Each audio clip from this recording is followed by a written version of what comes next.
The epistemology of miracles, again, has Hume as its primary source, because Hume was a skeptic about many things, but especially he was a skeptic about miracles.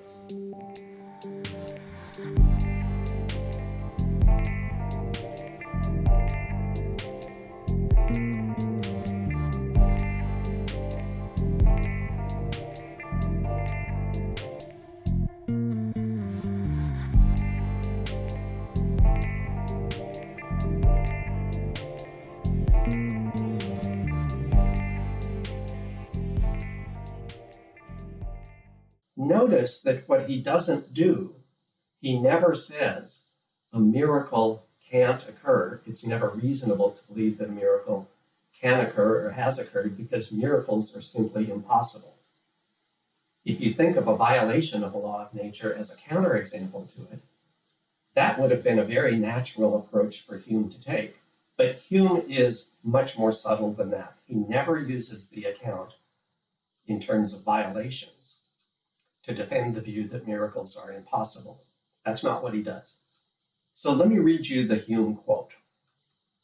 "A miracle is a violation of the laws of nature, and as a firm and unalterable experience has established these laws, the proof against a miracle from the very nature of the fact is as entire as any argument from experience can possibly be imagined.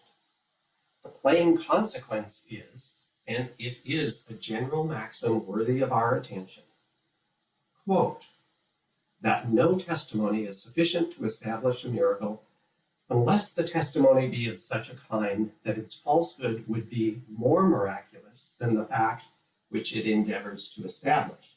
And even in that case, there is a mutual destruction of arguments, and the superior only gives us an assurance suitable to that degree of force which remains after deducting the inferior. When anyone tells me that he saw a dead man restored to life, I immediately consider with myself whether it's more probable that this person should either deceive or be deceived, or that the fact which he relates should really have happened. I weigh the one miracle against the other, and according to the superiority which I discover, I pronounce my decision and always reject the greater miracle. If the falsehood of his testimony would be more miraculous than the event which he relates, then and not till then can he pretend to command my belief or opinion." Notice he's talking about whether it can be rationally credible to believe that a miracle has occurred, and the only thing he talks about are testimonies to miracles. That's not the only way in which you might come to believe that a miracle has occurred. You might see one happen, or you might see something that you take to be a miracle and wonder whether it's credible to believe that a miracle has occurred based on the experience you just had. So testimony doesn't seem to be the right sort of restriction to impose on our discussion at this point. You might try to generalize this point of view by talking about the testimony of the senses. It's a very natural metaphor to treat your senses as reporting things to you. And then you decide whether to believe your senses or disbelieve your senses. It's a nice metaphor, and if we want, we can generalize in that way. And that will let Hume's remarks talk about the two different sources that you might have for coming to believe that a miracle has occurred. We don't really get a clear picture from the passage I read until we get to the end of the quote. And what Hume says at the end of the quote is he's comparing two really improbable things. So first, he's reported to that a dead man was restored to life. And then he asks himself, which is more probable? That the person is making a mistake, or that a dead man came back to life? I asked myself, as Hume puts it, which would be more miraculous? Now, what he means here by miraculous is probability judgments. So you know that both your senses and other people make mistakes. There's some probability that what they're telling you is incorrect. So figure out what that probability is. Compare then that probability with the probability that a dead person came back to life. The probability that a dead person came back to life is extremely low. It's going to be very hard to let the probability of a misreport be lower than the probability that a dead person came back to life. That's the central feature of Hume's argument against miracles. Let's consider then Alan Hayek's reconstruction of this Humean argument and his response to it. So first, the argument. Here's what Alan thinks the argument is. First premise, a miracle is a violation of the laws of nature. That premise is clear, it's indisputable, that's exactly what Hume says a miracle is. So there's no question Hume is committed to that. And as we've been discussing, that's the position we are taking on what a miracle is. Or at least that's necessary for something to be a miracle, that it's a violation of the laws of nature. Second premise, a law of nature is, among other things, a regularity, or we might say something that implies a regularity. What kind of regularity? A regularity to which no exception has previously been experienced. That's a more questionable premise, because take Hume's example about somebody coming back from the dead. Presumably, if that ever happened, it did happen for the first time at some point. But it doesn't have to be just a singular occurrence in human history. If you read, say, the Bible, you know there are several reported cases of people coming back from the dead. I won't go into the particular examples, you can look them up for yourself, but it should be obvious there doesn't need to be just one particular example of that sort that counts as a violation of the law of nature. But in any case, there will be a first occurrence. So let's just talk about the first occurrences. And let's let the second premise be talking about the course of experience and the regularities found in it prior to the first purported case of a violation of that law of nature. So we have regularities to which no exception has previously been experienced. That's the second premise. Third is an intermediate conclusion to draw from the first two. Thus, there is as compelling a proof from experience as can possibly be imagined against this first miracle. So the idea is there is a regularity that's implied by the law of nature, and it's a regularity that we've had repeated experiences of. Regularities as common as the sun coming up every morning. If somehow the sun didn't come up, if that was reported to you, you have a vast storehouse of experience against which the report has to be compared. So the intermediate conclusion is you've got incredible experiential support against the imagined miracle report. Fourth claim, what follows from the third claim? In particular, no proof from testimony can be more compelling than the proof you have from experience. Fifth claim, there isn't anything else to go on. There's no other form of proof in favor of the miracles under discussion except by testimony.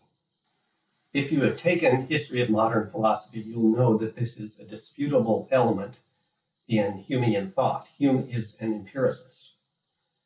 So if you're not an empiricist, you might think, what about reason? Aren't there sources of evidence to be found in reason or intuition or something like that? Let's let that issue go, though, and just give Hume his empiricism. So that was the fifth claim. Now, what follows from those other things is affirmative sub-conclusion.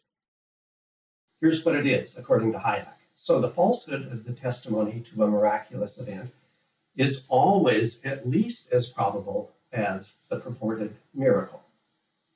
That may understate what Hume actually thought and said, but at least you get as high a probability for one as for the other. Sixth claim, Hume's balancing principle. The testimony should be believed if and only if the falsehood of the testimony is less probable than the event attested to. And then we get the clinching conclusion of the Humean argument. Therefore, testimony to a miraculous event should never be believed. Belief in a miracle report could never be justified. Hayek thinks it's the sixth line of this argument that contains a problem. The sixth line says the falsehood of the testimony to a miraculous event is always at least as probable as the purported miracle. Here's what Allen says about that line. Quote, thus he, Hume, explicates unusualness in terms of absence of analogy to our past experience. It is now clear why miracles are unusual according to Hume. They bear no resemblance to events of which we have had experience. Hayek gives this explanation because extraordinary events and miraculous events are similarly infrequent. But only testimony to the latter is suspect. So think about non-miraculous things that are unusual. For example, you believe on testimony that my name is Quanvig. How many times have you had that experience in life where you met somebody and they told you that their name was Quanvig? That's a really, really unusual event, and yet you believe that it's true. It's an extraordinary event. It's unusual to be told that somebody's name is Quanvig, but that's not a reason for suspicion about the truth of the claim. What's the difference between that and the extraordinary or unusual character of miraculous events being reported to you? Hume's explanation is that there are analogies in your experience to encountering people with rare names. You saw a painting of a certain Native American and it said, "This is Sequoia," a truly gifted Cherokee Native American. Invented a syllabary that's the foundation of the Cherokee language. It's an amazing accomplishment on the part of someone with no formal schooling of any sort. How many people have you met who were named Sequoia? Probably about as many as were named Quanvig. It doesn't matter. But the point is, Hume says there are analogies in your experience to each of these rare and unusual events. Miracles are different. They're not only unusual, they're not just rare. The difference is that there are, according to Hume, no analogies in our experience to fall back on. They are maximally improbable in a purported sense of probability involving analogy. According to Hayek, that's the crucial element to notice about the Hume argument against miracles. It has to rely on a notion of probability intimately connected with this notion of analogy. Otherwise, the argument will generalize to any kind of rare or unusual event, and that will undermine the argument immediately. Hayek's complaint about the Humean argument then is predictable. What is this notion of probability that involves analogy? So what is Hayek's complaint? Hayek's concern is this.